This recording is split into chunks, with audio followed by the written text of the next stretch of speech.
एकीकडे काही भागांमध्ये वाघाच्या माध्यमातून आणि विशेषतः या भागामध्ये तर बिबट्याच्या माध्यमातून खूप मोठ्या प्रमाणात अशा प्रकारच्या घटना घडतायत।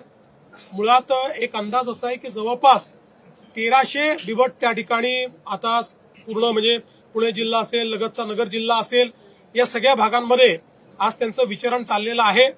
आणि म्हणून या ठिकाणी आता आम्ही केंद्र सरकारशी चर्चा करतो आहोत।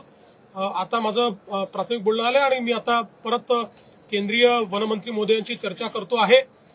या संदर्भात वळसे पाटील साहेब देखील माझ्याकडे आले होते। वळसे पाटील साहेबांनी देखील त्या ठिकाणी अतिशय गंभीरतेने हा सगळा मुद्दा मांडलेला आहे आणि आम्ही केंद्र सरकारला विनंती करणार आहोत की एकीकडे हे बिबटे जे आहेत हे काही प्रमाणात पकडून आणि ज्या ठिकाणी रेस्क्यू सेंटर्स आहेत त्या ठिकाणी ते देण्याची आम्हाला त्यांनी परवानगी द्यावी आणि त्यासोबत मोठ्या प्रमाणात स्टरलायझेशनचा प्रोग्राम हा देखील जे काही प्रचलित धोरण आहे त्या धोरणाप्रमाणे केंद्र सरकारची परवानगी घ्यावी लागते, तशा प्रकारची परवानगी आम्हाला द्यावी।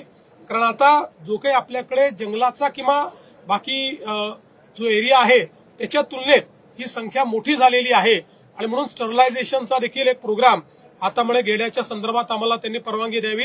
आणि अर्थातच ज्यावेळी एखादा बिबट हा नरभक्षी होतो त्यावेळी आवश्यकता असेल तर त्याला पुट डाऊन करण्याची पण परवानगी दिली जाते।